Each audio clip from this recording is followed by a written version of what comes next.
We just go like that. Yeah. Hi, everyone. This is going to be a workout. I think that it might be kind of weird. So, some backstory. We're all in the same place right now. Can I say where we are? Yeah. Yeah, we're in our private recording studio, aka Mallory's work office. Woo. Ken is here too. I'm also here, just a little bit farther away. Hey. Today we're just gonna do just a wellness check. We're gonna check in, see how everyone's feeling. We did put a question box on our Instagram, so maybe someone has a juicy question we want to answer on here, or maybe no one's answered yet because we just put it up. So a lot of forethought went into this episode. Yeah. So. But hey, we're in DC all together. Mm-hmm. Kind of miraculous whenever this happens. And Laura gave me a tattoo yesterday.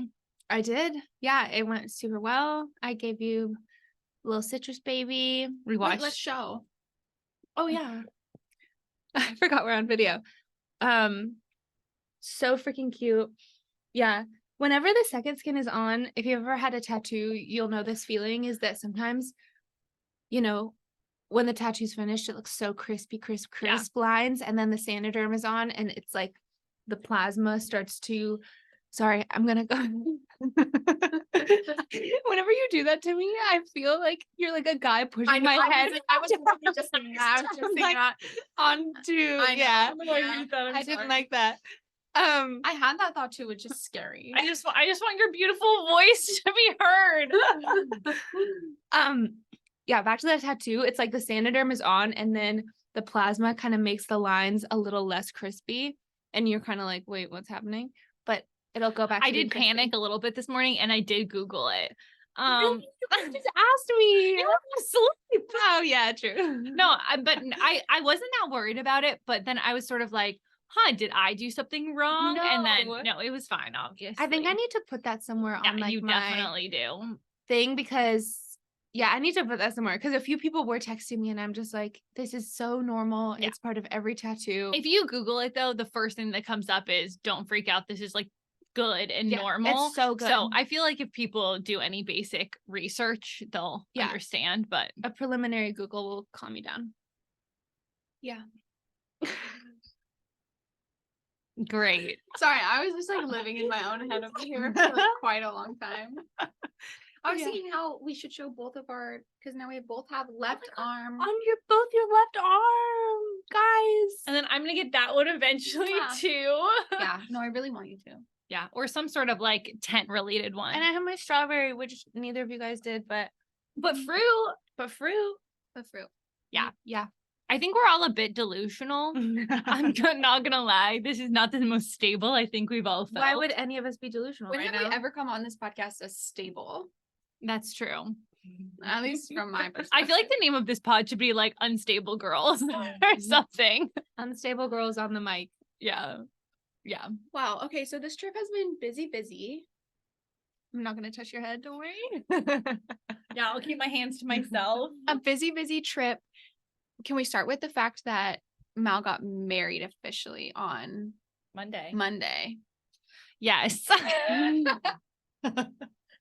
Good luck with this video, Laura. Yeah. Yes.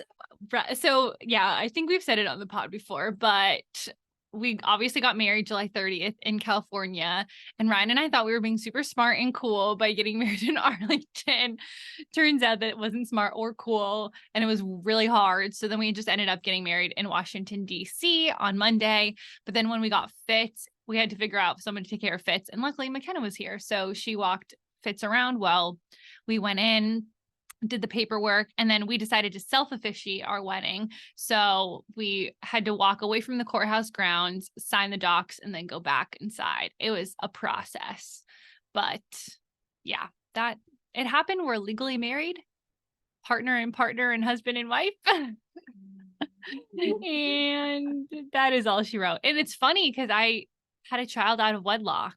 I didn't even think about it, but I'm really happy that we had Fitz before we were married. You were wanting to actually have a human baby out of wedlock as well. One of my goals in life was to have a child out of wedlock. So you did it. And I'm really happy to say that that goal came true. And I feel like it's just a good omen for future goals. Yeah. Yeah. Okay, speaking of future goals, Laura, you haven't been in part of this convo as much. Oh. Well, I've just been gone. Yeah, no, but you're gonna like it. Oh yeah. So everyone our age has had this conversation at some point, I think.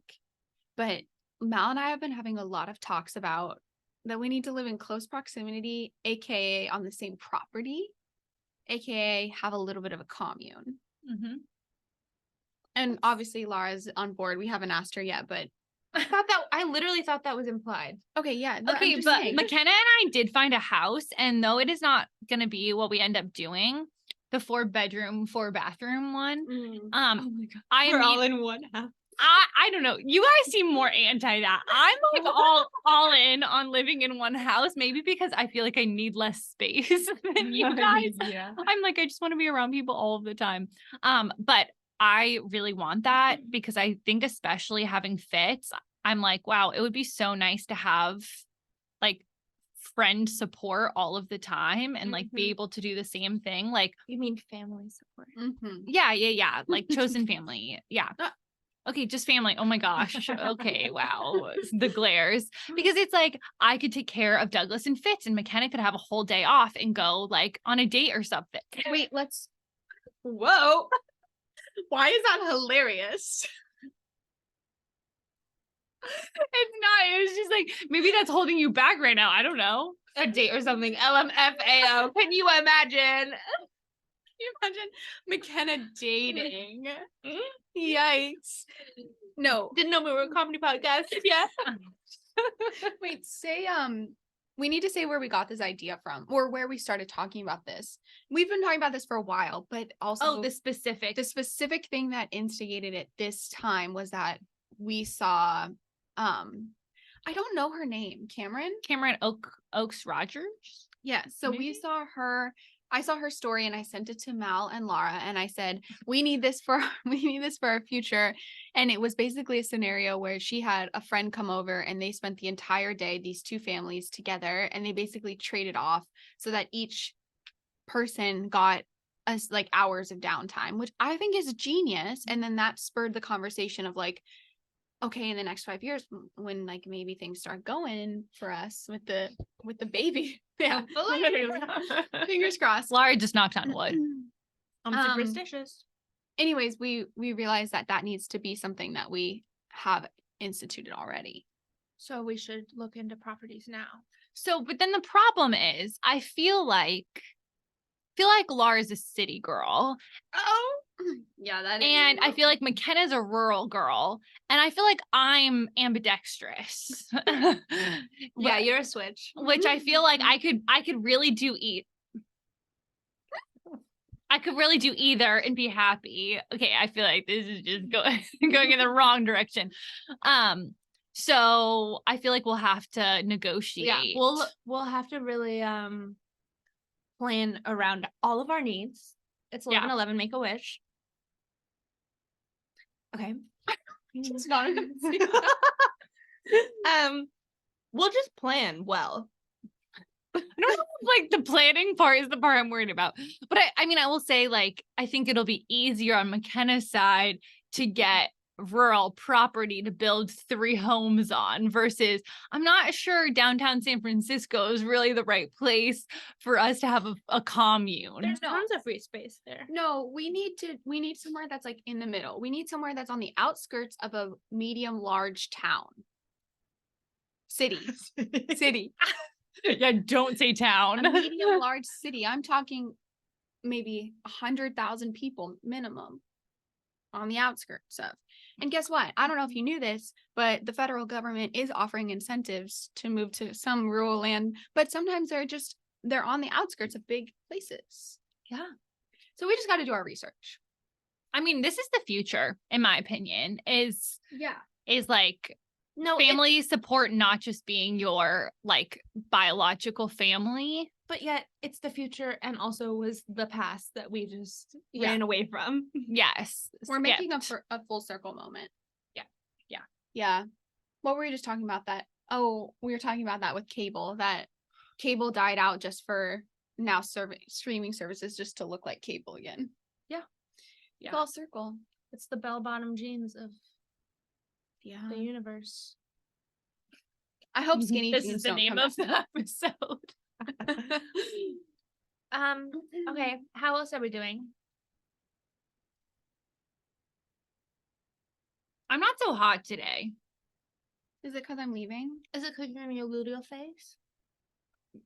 Yes and yes. You're not in your luteal phase. Okay. You already had your period a few days ago, so Yeah. you're not in your luteal I'm in my phase. ovulation, I think. Not yet. I don't think. Check the app. I'm pretty sure. I'm checking flow. This is a Yeah. fact check. See? Fertility is high today. Okay. Like that was peak ovulation. Oh, But all right. I'll eat my yeah, words. and then I'm entering whatever this is. Oh, you are closest to your luteal phase. You're on your edge. You're on your cusp. Yeah. No, I just feel very brain foggy today. And I think, yeah, partially because McKenna's not being obedient and I told her to stay and she's not. And that's really upsetting for me. And I am on the cusp of my luteal phase. So I think it's both and. Both and. Yeah, that makes sense. But you got a new tattoo, so that makes you hotter and cooler in an instant. Yeah, but I'm also just exhausted because I had the big event of my semester on Saturday, and then this whole week has been kind of cray. And then this weekend we have Ryan's mom coming, which will be relaxing, but still someone visiting. And then the weekend after that, we're going on a climbing trip. And then the Whoa. weekend after that is Emily Graves' wedding. Whoa. And then the weekend after that is our big Halloween event for the Wow. semester. My- So I just got goosebumps because your schedule kind of scares me. my schedule kind of scares me. Well, here, Okay. Mal, Laura and I have decided that November is going to be the chillest of chill months. Okay, where is that data coming from? Our brains. No, we're making it happen. Okay, so we're active participants in our life is what Yeah, you're saying. Yeah, Okay. we have to hunker down for November because speaking for myself, I have some healing to do Mm-hmm. physically and emotionally. Do you want to tell the people about it? No, I've just had an array of health issues that I've never had before, and I need, they're debilitating health issues sometimes, and I need them to be over. I feel like you should say them. Well, we don't know what's going on, so I don't want to just list my symptoms off. But I basically, think people are on the edge of their seat about it, honestly. I do. My latest theory is there are 3 things going on. Number 1, I got a concussion at Mallory's wedding. Okay. Yeah, I tripped her and she collapsed. I was walking down the aisle. Just kidding. We were on a hike the day before the wedding, and I bonked my noggin really hard on a log, and you could hear it. People up ahead said, "What was that?" And I said, "Just my head." And Laura tried to get me to rest, and I said, "No, thanks, I'm good." And then turns out I think I did have a concussion. And I've had concussions in the past, so I think this is probably a compounding brain injury event, which is really not good. Mm-mm. So I have not given myself proper rest to get rid of that concussion. Mm-mm. And those symptoms have included intense brain fog, trouble sleeping, like sensitivity to light, sound, and noise. That's the same thing. You can tell my brain's not really working. And I just thought I was so exhausted, and caffeine's not helping. Yeah, the brain fog go away. I'm so tired, my body just aches. And then the second thing is that I also just think that because of that exhaustion, it's easier for me to get illnesses right now. And so I did get a UTI, which I've never gotten before, and that was really sad for me. And also my right eye is having some trouble staying open. Don't worry, we did a stroke diagnostic. And then no stroke, hopefully. And then lastly, on my flight here, on my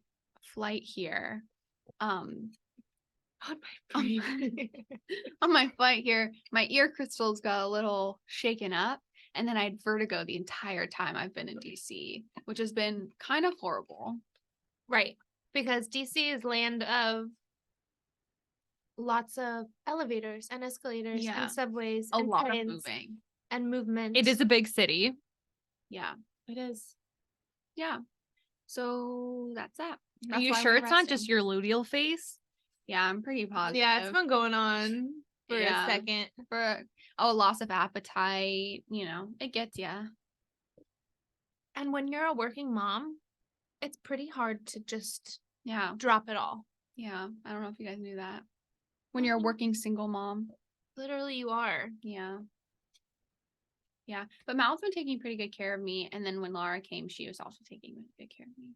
And Fitz has been taking really good care of you too. Yep. We had a big snuggle Mhm. sesh this morning. Yeah, he jumped up on Laura at like 6 a.m.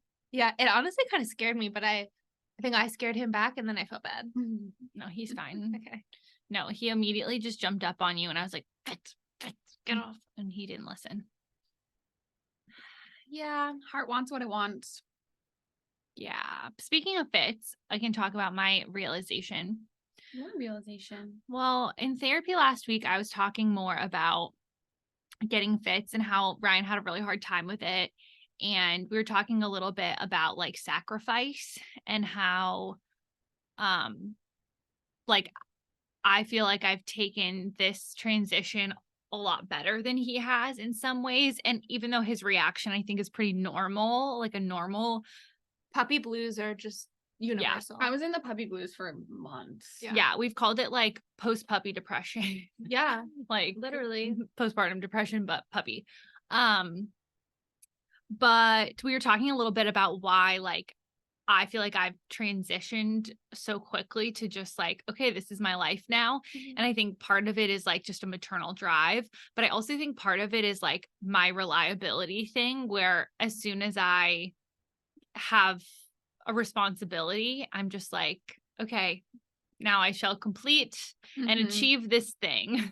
Yeah. Where I don't even build in time for thought of like, oh, is this a thing I want? Mhm. It's like that was never even an option. And it was interesting because we were talking about like sacrifice. And I was like, yeah, I think I've sacrificed in my life. And she was like, okay, can you give me some examples? And I was like, okay, well, I feel like having divorced parents growing up, like I sacrificed a lot of like having a normal childhood and having to be the messenger between my parents. And Kathy was like, are you sure that wasn't just loss? She was like, sacrifice to me feels like an active choice. Like you're choosing to sacrifice something, whereas like loss is something that you experience. And like, I thought that was an interesting comparison because we were talking about how Ryan feels like maybe he hasn't sacrificed anything in his life, but that he may have situations that like had loss in them, but that sacrifice hasn't been a big part of it. But it was just kind of an interesting semantics thing where I feel like I don't actually know the definition of those terms and how they apply in my life. Loss.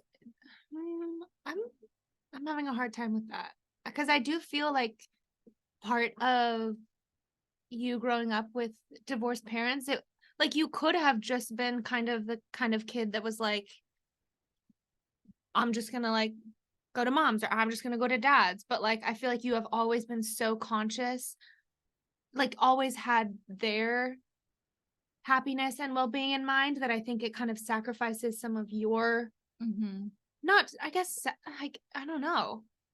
I guess putting them first is kind of a sacrifice. Like, and I feel like all three of us have had practice in that. Like, Ken, you're literally right now sacrificing parts of your physical well-being to do job stuff or to make other people's lives easier.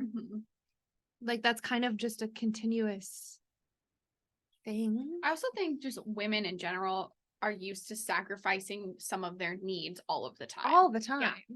But it's kind of interesting thinking about like voluntary sacrifice. Yeah. Like I feel like a lot of your life has been voluntary sacrifice. Like funny because when I'm like, well, you guys have examples, not I.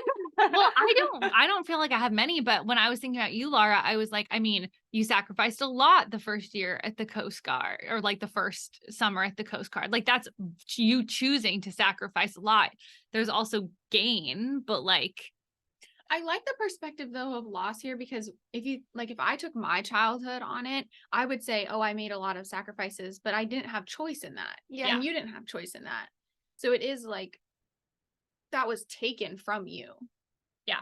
So you still have to deal with like that adversity on some level, but it's not being like, I'm choosing this, like I'm choosing to get a dog, which is inherently going to make me sacrifice certain things. Like to me, Yeah. the loss versus sacrifice takes the morality out of it. Like sometimes I feel like people view sacrifice as this like really good and important thing. And I don't feel like that was my like childhood with divorced parents. It was just like a thing that I dealt with, where what didn't make me any better, that like any more moral or have higher character because I did that, Mm, you know? yeah. That's very interesting. Okay. That's my update. That's Mel. My update is I have been just Run ragged. running around. And I don't know, I feel like so basically backstory is that for the last like week and a half, I've been traveling. I was in Boston for a few days visiting college friends. I went to New York to stay with Carolina in Brooklyn for a few days. And then I went to New Jersey for like 4 or 5 days for my brother to get married. And now I'm in DC. And I think that like, I'm so happy that I had the time and was able to like stay with people and see these new cool places and visit loved ones. I will say I will never ever plan a trip like this again in my life. I usually I don't know, sometimes on big trips, and I've gone on big trips in my life, sometimes I'll get like I don't know, like blues is kind of a good description of it, where you're kind of like in the middle of a trip, maybe feeling like, like I'm a little homesick, or I'm a little like sick for my people. Like I'm excited to be in a new place, but I'm feeling a little bit sad. I've never like at the beginning of a trip felt immense anxiety, but like the first day or two that I was in Boston, I was texting these guys like, I don't know if I'm gonna like, I don't even know what's what. And I think that like the pressure on me to like travel for the next few weeks, live out of a suitcase when I feel like I've been living out of a suitcase since we moved out of Boulder, really caught up to me. And then compound that with the fact that I was giving people tattoos. And I think that like tattooing people, we were kind of talking about this last night, is I don't get like very nervous before I do tattoos, but I do think that I put a lot of pressure on myself to like make it look as perfect as I can make it. And it's a really important act. So like you're permanently marking someone. And right now it's like my friends, and I care a lot about what their tattoos look like and that they're happy and that everyone leaves just super excited. And I think like after I did my first tattoo in Boston, I was so exhausted because I don't know, I'm not nervous, but there's just like a lot of tension, like I guess pressure to really kill it every time and over again, plus the travel, like more tattoos and more travel, and then like a big party or then a big wedding, and I'm just like I'm pretty flattened at the moment. And also I think it would be one thing if we had a home and like we had a place that I felt really sturdy like launching from, and really sturdy being welcomed back to, but that's not the case for us right now. So yeah, very grateful for how this trip has kind of happened. And I think I learned so much about like how I travel, and learned so much about giving tattoos, which was like the huge goal of tattooing people on this trip. But yeah, I would like a full weekend of doing nothing. I'm curious if giving tattoos, like part of the exhaustion is because it's like partly very vulnerable to give tattoos, but also like, this is your art.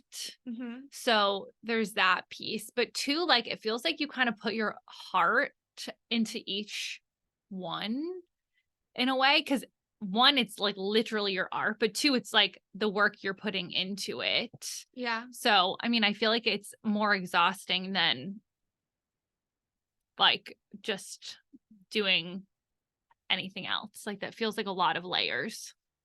Yeah. I think that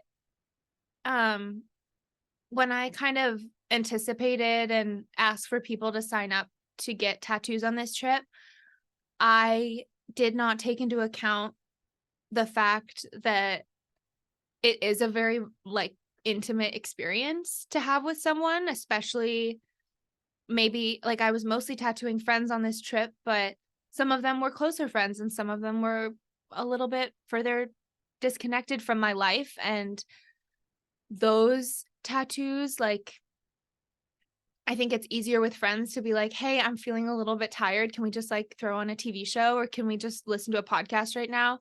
Whereas with those other people, it was like, you're now doing a full tattoo. You're a little bit worried about cross contamination. So you're in someone's foreign space trying to make sure it's fully sterile so that you are giving like a fully clean, safe tattoo, which is an added layer of stress. You're also trying to talk to them the whole time and kind of connect genuinely, not just have small talk, but it's kind of hard when you're like also doing this full other thing and trying to be really on it. Cause I don't know, it's easy to cross contaminate stuff with like tattooing. So just trying to concentrate on that. And then also really wanting them to like be super comfortable with the placement and the size and the design and like, are you good with it? Like, I need you to be really good with it. Like, it's totally fine if you're not, but like, we gotta like have a layer of honesty on this whole process. And then doing the tattoo, you're still talking to them. You're still like trying to engage. You're trying to like, give a really good tattoo and make it so that like the pictures look great and the healing goes great, but also learn about like the skin and what it feels like to do tattoos on this part of the body versus the other. Like I really was trying, especially in the early tattoos, to be like, how is this feeling different from my practice skin? Because it does feel just so different. And I'm so happy that I've done way more on skin now. And then it's like, clean up. Are you so good with it? Like, showing other people in the house and then like literally lugging all my stuff on and off the metro in Boston and New York City was a trip. And I fully understand why people don't do that as their tattoo business, because having a studio with all of your stuff laid out, clean, neat, like I can't wait for that moment when I finally have a spot and a bed and an armrest and a cart and everything that I need right there. And I'm not just like in 1,000 little plastic bags in my backpack. Yeah. I can't even imagine, honestly. I feel like I'm just processing. Yeah. Cause I feel like people think of like, and it is a fun experience. Yeah. But then there's like so much else Mhm. to factor in and like a lot of pressure on you, not only from like the okay, I have to make it good, but you also feel to some degree like you have to make it an experience. I'm actually so relieved that we did not talk like most of the time. Like Yeah. I don't think I would have wanted to talk Yeah. that whole time. Like not to say like if people want to talk, that's fine, but I really liked just experiencing how it felt, and just like being there with you was like the experience for me. Yeah. It's tough because I get why people want to talk in tattoos, because sometimes like it does hurt a little bit more and you want the distraction. Like you need to not just have like music playing, you need something like actually taking up your brain power. But I think that like I'm probably gonna have to say something like, if you want to bring a friend to talk to, bring a friend, but I can't at least not for while I'm getting going and just starting. Like, I can't be your full No. conversation and your tattoo artist at the same time. Yeah, I don't know. It's very interesting. There's like, I don't know. I think I need to have a big journal sesh about how each of these tattoos have gone, because it's been so different. And I think the one thing that's been hard for me is that when people are talking to other people, you don't realize how much talking just moves your entire body. Like, even as I'm sitting here talking, like, it's hard to just sit completely still and still keep talking, and having to tell people, like, love and light, you need to stop talking. Like, you need to stop moving right now, because I want to do this tattoo, like, kill it on you, and you are giving me little teeny movements that I can't handle. So yeah, that's been really interesting. And I think, like, channeling, like, my teacher Chloe in every one of those hard, like, I've never in my real life ever told anyone, like, you should stop talking right now. Ever. But I've had to multiple times now. And I just, like, think, like, what would Chloe say? Like, in a really boundaried, respectful phrase. So yeah. I'm realizing how much yesterday I was like having my star student syndrome, because I know I kept asking you, like, am I doing okay?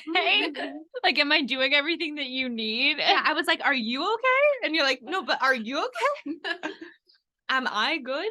No, I just wanted to make sure that it was a good experience for you too. Yeah, it was great. Yours was really fun. But I will say, like, I think that same thing as I was saying last night, I wasn't nervous to tattoo you, but I probably had the most pressure on me doing yours, because I was like, I've done this design before. I know what it feels like, and I want it to be, like, super good. Yeah. You know, so. Yeah, and it was super good. I will just say, you didn't seem stressed at all. Like, That's what I've heard. I don't think I was like, I feel like I was expecting like more nerves from you. And I was like, it was great, because I feel like I was mirroring you. Yeah. And you didn't seem very stressed. And so I was like, okay, cool. Because when we got the first tattoos, it's not that woman didn't seem stressed either, but I was still stressed. Yeah. This time it was like, okay, Laura's not stressed. I'm not going to be stressed. That's pointless. Mm-hmm. So I think that that's even been weird for me, because there is such, especially when it's just the two of us, like the person getting tattooed and me, we mirror each other's emotions so much.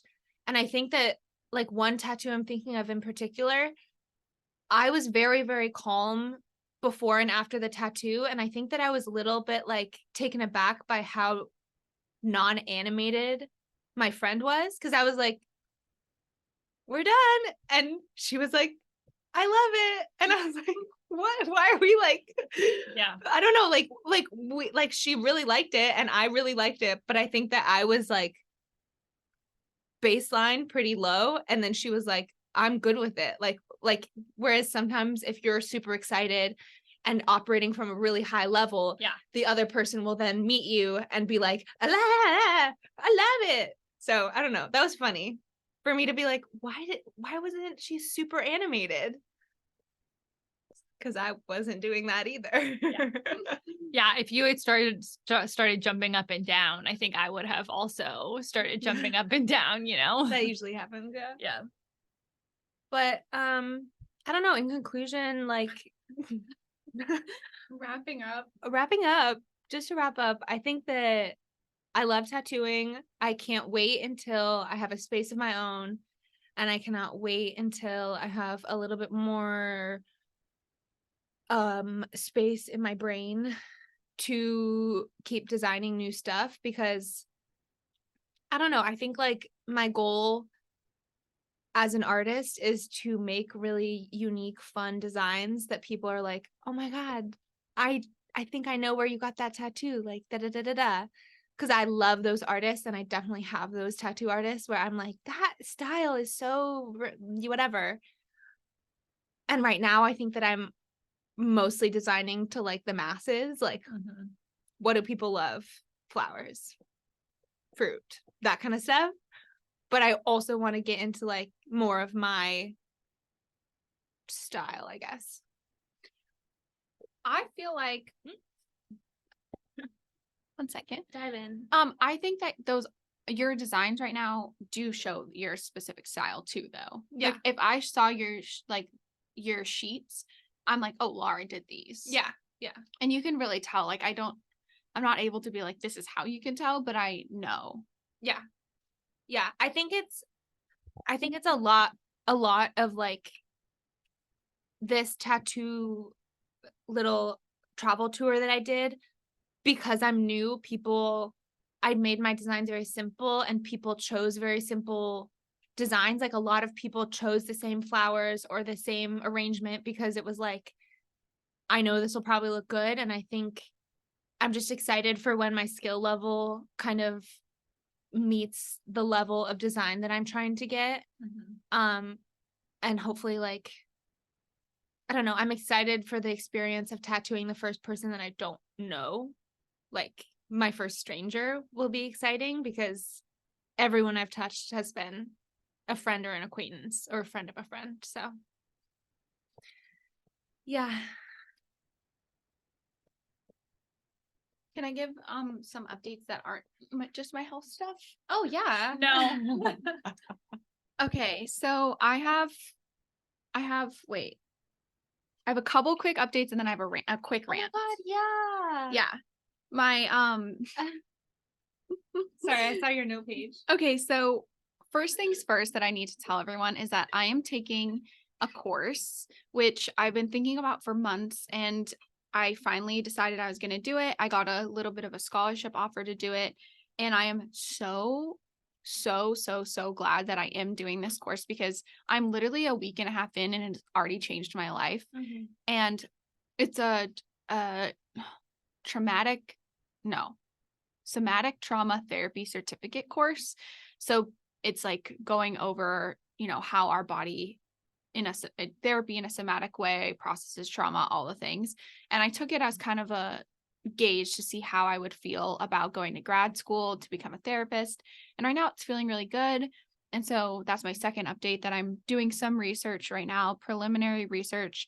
It's really a lot of layers. Mal, Ryan, and I talked about it a lot last night of like, if I do this, then I could do this. But then if I don't do this, then it like leads me to this path. And it's kind of a crummy situation where you have to decide early on what path you're kind of going to go down, or else you close yourself off to other paths. And it's not worth getting into the nitty gritty of like licensing and all of that, but it's just not the easiest thing to navigate. And I've also been severely disappointed with the accessibility of these programs because it just creates, I think, one kind of practitioner that enters into like marriage and family therapy programs. And I think more people would be served with people who have lived life and have faced adversity and have kind of gone through their own situations as well, versus just like I think this is interesting. Not that that's wrong, but I think there should be a wider pool. And I don't know if the current model allows for a wider pool.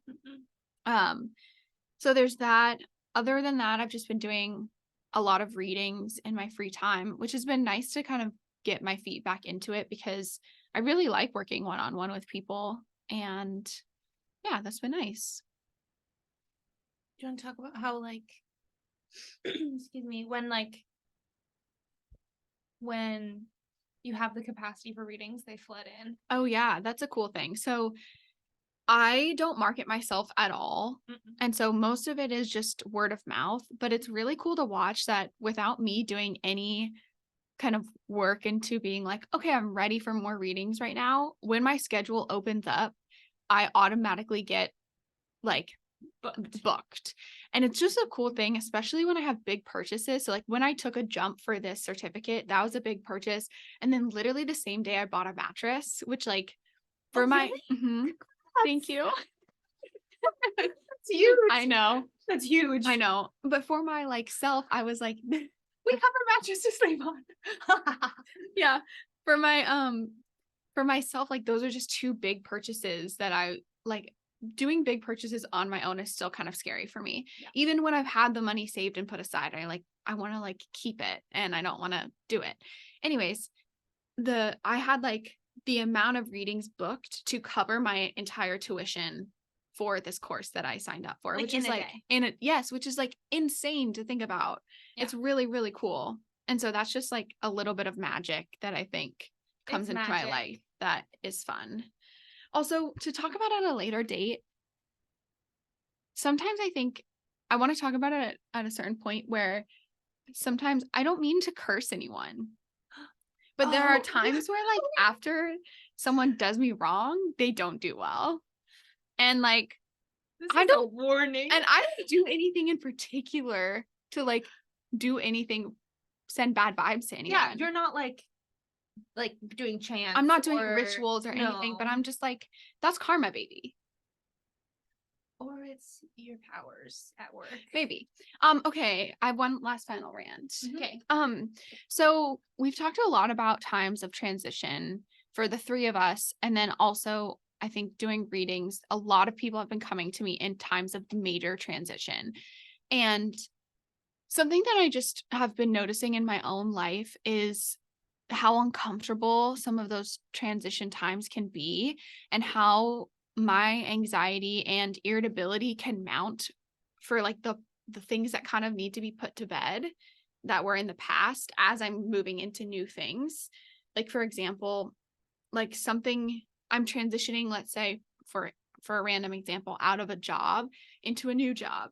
But like as the end comes near, I think it can tend to get more uncomfortable doing your old job's tasks Mhm. because you're like, I'm ready to like, I've outgrown this. I'm ready to jump, but it's not quite time yet to jump. And I've noticed that in a lot of clients too, or people who are like, I want to jump, I want to jump, I want to jump. And I'm like, just wait a little bit. When that first sign of discomfort comes, that's when I think sometimes you know that it's time to leave something. Yeah. And it's just an interesting way to think about it because for me, I'm when I don't take action of like, okay, I am taking action on making some changes in my life, my discomfort level gets so high with the simplest of things in my life that just aren't working anymore. And I have to leave them. But I'm not quite ready to do it. Do you guys know what I mean? Yeah. And I don't know. I just think that for me personally, that's like my biggest indicator that something needs to change is how uncomfortable I am. And it's cool when you make a jump like me taking that course. It's like I feel really supported with that. But if I hadn't done that, I would still be stuck in that like discomfort because now I'm kind of like irritated sometimes, but I have this new thing that I'm like ready to really be into. So it makes everything else feel a little bit more hopeful. Yeah. I feel like it's kind of like you're driving along and then life like puts in those like bumpy strips and you can keep driving, but it's extremely uncomfortable. Yeah.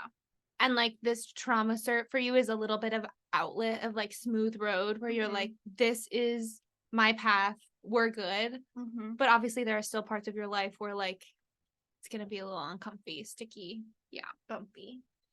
Yeah. That's my little rant. I think that's all a great analogy too. Thank you. Okay, time for bed. Okay. We're gonna snuggle in our last few hours together Minute. in DC minutes. I wish it was hours, it's more like minutes. You guys are living together. I'm really the one in grief. I know. And you know I'm what's sad sorry. is like normally when we separate, we always know I'll see you then. I'll see you, in a certain time. And I don't feel like we have that this time. And it's really making me really sad.